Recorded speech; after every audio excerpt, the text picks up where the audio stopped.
درود عرض میکنم خدمت دوستان و همراهان همیشگی پیج آثار باستانی. یکی از زیباترین محدوده هایی رو که انسان میتونه مشاهده بکنه قطعا در این تصویر خلاصه میشه.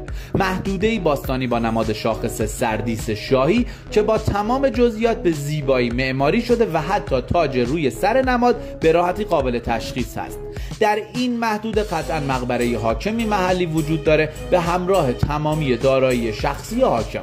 اگر بخوایم این مکان رو زیر ذره بین قرار بدیم، علاوه بر نماد سردیس، علائم دیگه‌ای هم مشهود است که اکثرا تخریب شده یا دچار فرسایش شدید شدن، مثل نماد حیوان، سرباز، سنگ شاخص، نماد پرنده و چندین نماد ریز و درشت که همگی قابل بحث هستند، ولی برای تایید و یا رد علائم باید بررسی میدانی صورت بگیره. و اما مقبره، این بخش که مشاهده میکنید یکی از گمانه های ورودی سازه هست که باید سنس بشه.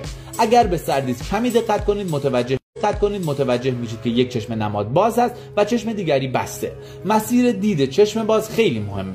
در شیب مسیر دید نماد گورستان وجود داره و اگر در تختگاه مسیر دید نماد تپه یا تکسنگی شاخص وجود داشته باشه باید مورد کاوش قرار بگیره و میتونه پایان کار باشه.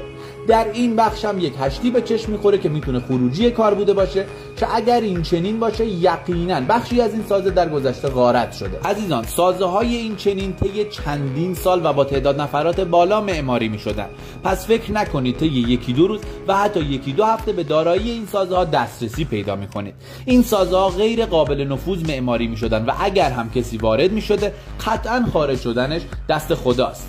این محدوده تمامی فاکتورهای تمدنی رو داره، مثل جاده، آب، گورستان و سکونتگاه باستانی. این مکان نیاز به بررسی میدانی داره. لطفاً برای جان و مال خودتون ارزش قائل باشید.